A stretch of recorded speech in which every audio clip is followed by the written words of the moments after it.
Hi everyone! Continue tayo sa ating lesson. Ngayon is grade 6 math naman tayo, quarter 4, module 4. So module 4 na tayo. Ang module 4 is probability and predicting outcome. Ano yung probability? Ang probability used to describe how likely or unlikely something to happen. So ito yung ginagamit natin sa pag-describe kung gaano ba kadalas ang minsan. Char lang. It is the number that we use to describe and express that likelihood. So number yung ginagamit natin, for example, 0%, 25%, 50%, 100%. Will help us decide how often something to happen. So, ma-predict natin kung gaano ba kadalas mangyari yung isang pangyayari. Meron tayong dalawang categories. Ang isa is less probable than not and ang isa is more probable than not. So ito, less probable than not, ang nabilang sa kanya is 0%, 25% at 50%. So less probable na mangyari yung isang pangyayari. And then more probable, 75% and 100%.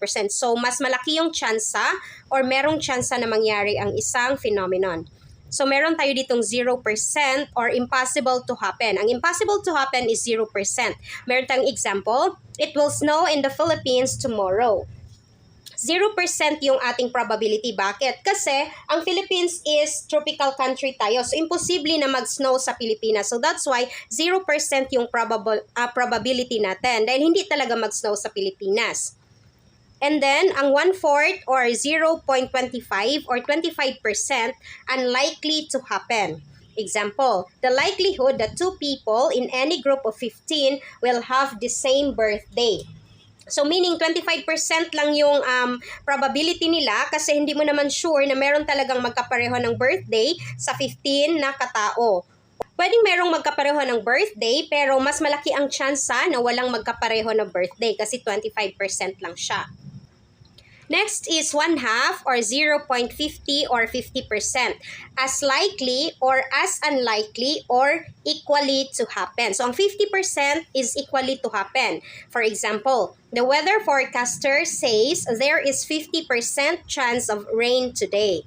So, ibig sabihin, 50-50 siya. Pwede siyang umulan, pwede rin hindi. That's why 50%. More probable than not na tayo. So, 3/4 or 0.75 or 75%. That is likely to happen. Example, the sports analyst says that Manny Pacquiao has 75% chance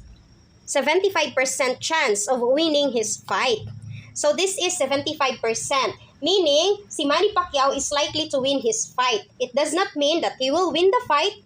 So if he does not win, it does not mean na mali yung analyst. Kasi ang sinabi niya is 75% lang na mananalo si Manny Pacquiao. So meron ding chance na hindi siya mananalo, that is 25%. So kung hindi siya manalo, hindi naman ibig sabihin na mali yung analyst kasi 75% lang yung sinabi niya. Hindi niya naman sinabi na ay 100% sure ako na mananalo si Manny Pacquiao.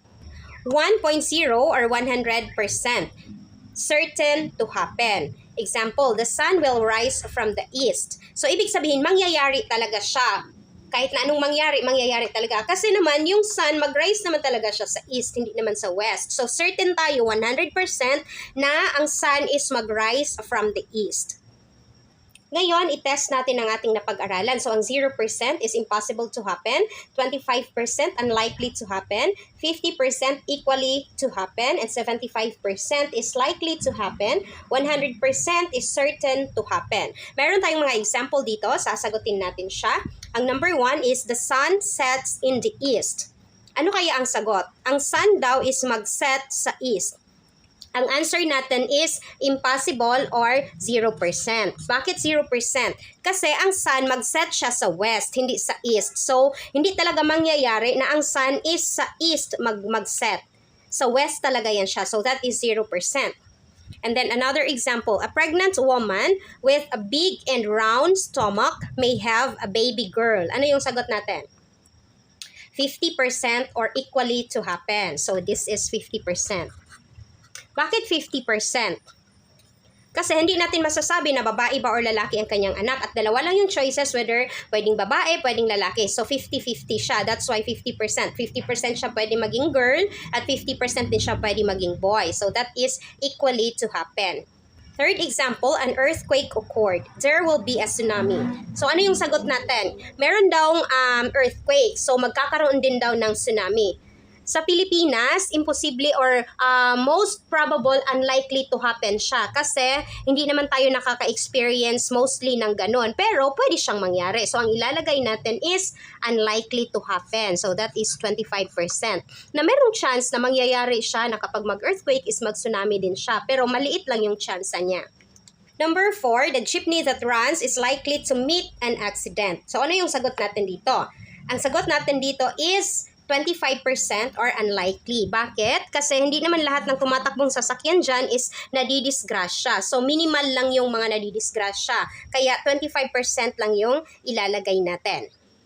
So that's all for today's video, guys. I hope na naiintindihan nyo ang ating lesson about probability and predicting outcome. Kapag 0%, imposible talaga yan siyang mangyari. Kapag 25%, unlikely na mangyayari. 50% equally mangyayari. Pwedeng mangyari, pwedeng hindi.